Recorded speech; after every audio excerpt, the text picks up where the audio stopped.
Yeah. He breaks it down, round by round. Walks you through that cage fight sound. Weight class reaching, takedown stats. Who fades late, who snaps back fast. Tape on tape, he reads the signs. Every slip, every scramble line. No hype talk, just what it means. From the first bell to the final scene. When the cars get wild, he stays calm, stays dialed. One clean pick, one clean red. That's the edge you need. The handsome gambler, hands up, cash in. The handsome gambler, round by round, he wins. Handsome Gambler, 1 goal, clean sweep, going 5 for 5 every UFC card. I am the Handsome Gambler.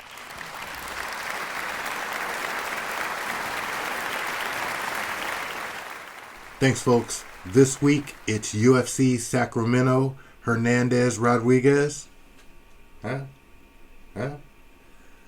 Killer-ass main event. We got veterans, prospects, debuting fighters, rising contenders, and a whole lot of unknowns. Which means value and hopefully less pain than last week. Because, folks, tough night at the office. 2-4 on the night. I gotta bounce back this week because last week I literally had the worst show of the inception of the Handsome Gambler. But I'm looking for revenge. We're gonna bounce back. The recap of 330, UFC 330 was Orobai over Wells. He won every minute of that fight until the finishing sequence. Jeremiah Wells, hometown boy, somehow puts his foot in my ass. I wasn't happy about it. He won 45 seconds of that entire fight and cashes at a plus 675, dog. I had Orobai. He shit the bed. Let's move on. Eric McConaughey over Dante Jones. I'm sorry, folks. I'm still looking to fade Dante Johnson going forward. There's something about the guy. I don't see what everybody else sees, and he flattens me again. 0 for 2, UFC 330. Wasn't a great night. The comeback I thought was on when Lucas Fernando put on a world-class striking over Rafael Tobias. That guy bipolar he might need to retire after that kind of look. That dude did way better than I was expecting him to do. I already knew he was an awesome fighter that comes from an awesome camp, but jeez, bigger, composed, more experience. Looked like he took all preparation for this fight and green check mark banged on them fools. Fight number 4, Anthony Chitty Bang Bang Angikwani. This was easiest money of the night. I told you that Joel Alvarez would not get these takedowns. I don't even think he shot a takedown. Chitty is world-class striker, and if you stand across from him and don't mix it up, that's a tough night at the office for any man. I'm not going to overthink this. If the guy has some grappling in his pocket, I may not take him, but Chitty looked world-class. Fight number 5, Jillian Robertson over Mackenzie Dern. I don't know what I was thinking, folks. I got caught slipping. It was brutal to watch. The whole fallout with her and Dean Thomas is horrible to watch. I apologize for the pick, but I think this just went down really, really horribly, and it's a bad read on my part. But damn, ouch, dude. It was a bad fight. Bad things happened during the fight. Bad things happened after the fight. People were breaking up. Dean Thomas is never gonna corner another fighter. I don't know. I don't know. I'll take it on the chin and move on. And in the main event lean, once again, Islam Makhachev just continues to prove while he's one of the best to ever do it, truly. I picked against him. I thought Gary had his number, but Gary's going to regret being so freaking nice, is what he's going to regret. I don't know why this dude is hugging and talking. And bro, they're Russian. They don't care. You're American. You're not Russian and they are Russian. That's all that matters, bro. Like, they don't care. Go and train with them. You want to get some respect? Go there and train with them. That's how you get respect from the Russians. They're not going to respect you any other way.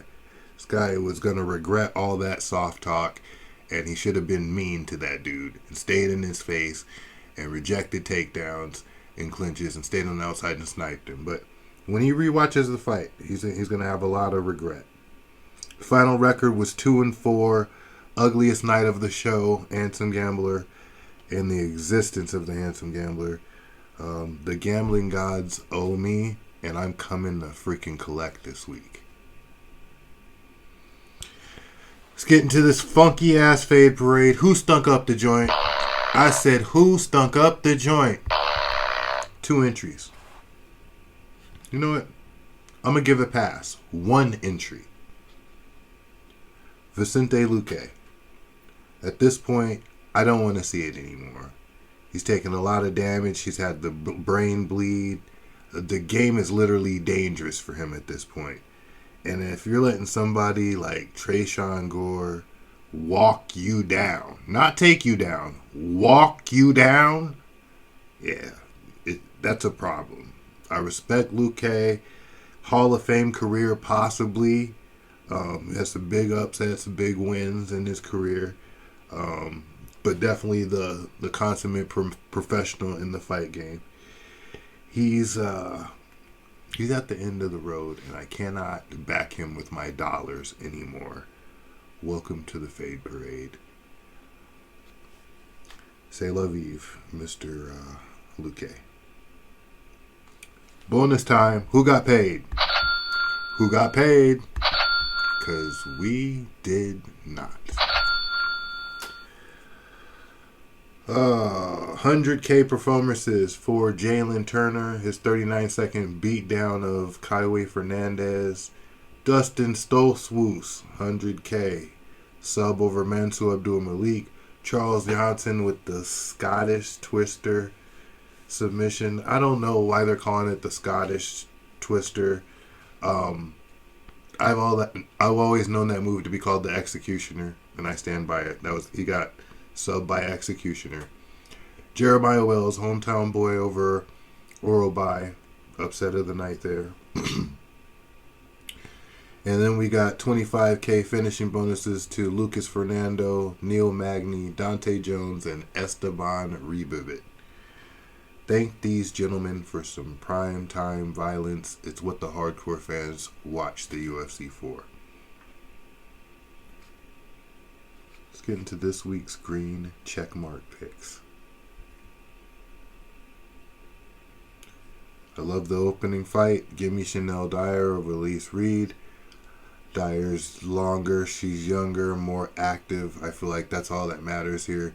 We got a girl with a 15-month layoff. I've heard she was maybe injured in this time. The young girl's aggressive. She's active. At the time of filming, she's a negative 650 favorite, so there's almost no meat left on the bone. But you are going to have to find the value here. Pick the finish. Sub, decision, knockout. I'm personally going to try to set up a parlay with this and something else. And then I am going to take the double chance.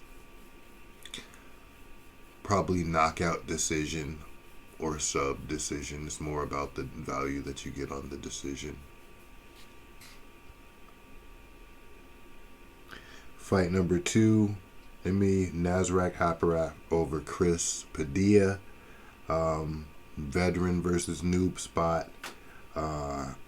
I know that Haparak's coming off that knockout from Saul Killed, but I feel like he's took more than enough time to heal that injury, that concussion syndrome, and he's dealing with a guy here who's still green. I think both of them have won some really close split decisions.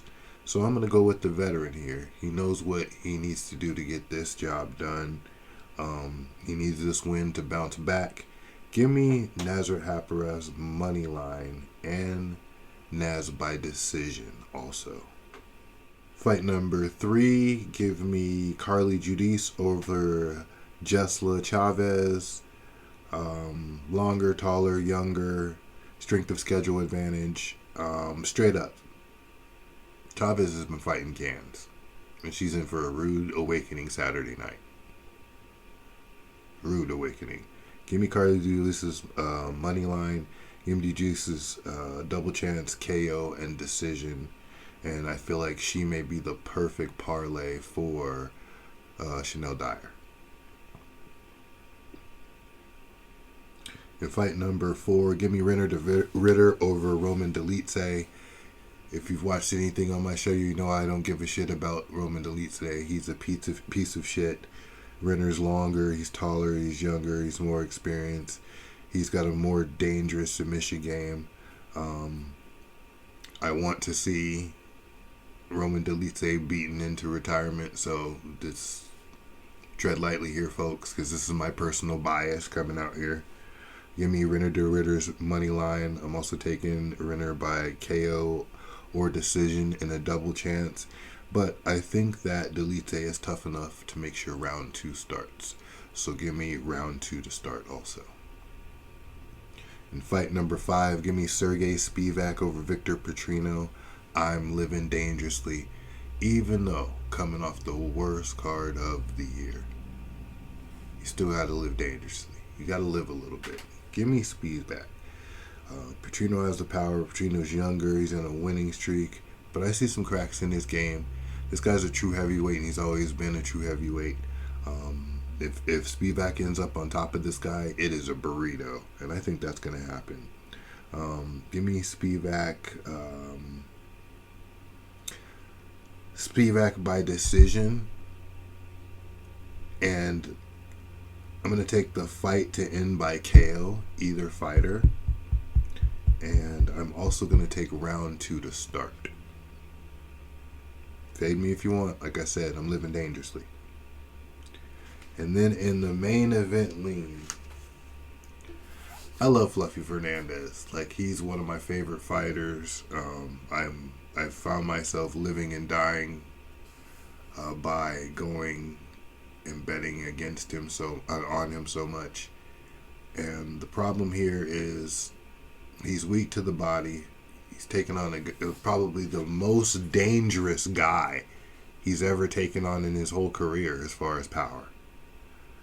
I'm going to go ahead and I'm going to go with Gregory Robocop Rodriguez in this one to get it done over Fluffy Hernandez. Now, is a little of this because I don't want to fade parade Fluffy? Of course it is. Of course it is. I'm going to tell you that's literally a determining factor, is not wanting to fade Fluffy, because I don't want him to ever be a fade parader. But I'm taking Robocop here. Robocop brings some serious volume, some power, some pressure early. And if he goes to the body, this could be over very, very, very quick. He's the type of fighter, if he smells blood in the water, it's a wrap. Fluffy's kind of like the slow burn. Jared Cannonier took an ass whooping to get that beating over Robocop. Is Fluffy that durable? I don't know. I don't trust if Fluffy's that durable. I'm going to go ahead and rock with the money line of Robocop. Give me the double chance of KO and decision for Robocop. You know what? Give me the double chance of KO and sub for Robocop. He's a freaking finisher. He's only going to win inside the distance. And then give me Robocop in round 1 by KO and round 2 by KO, of course. Best damn recap looks something like this. Chanel Dyer over Elise Reed, money line.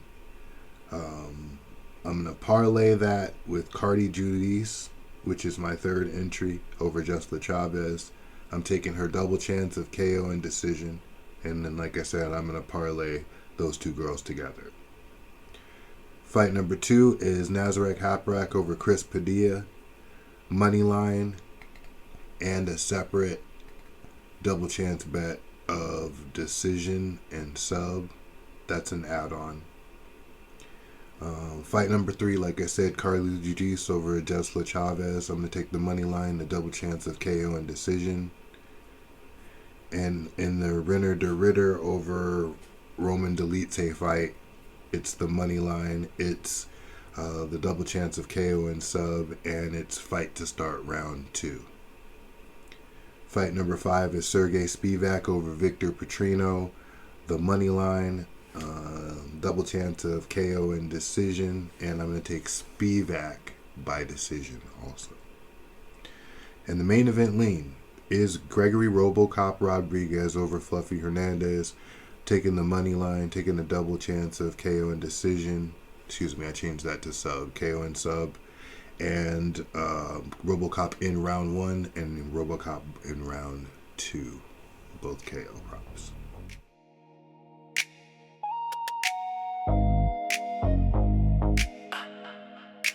Handsum Gambler. That's it. That's the show, folks.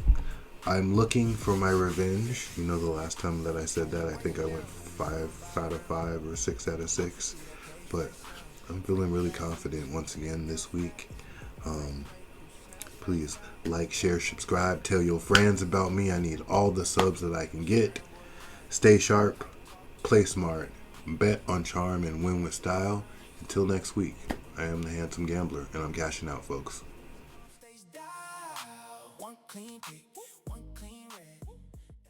It's the greatest team of all time. That squad right there.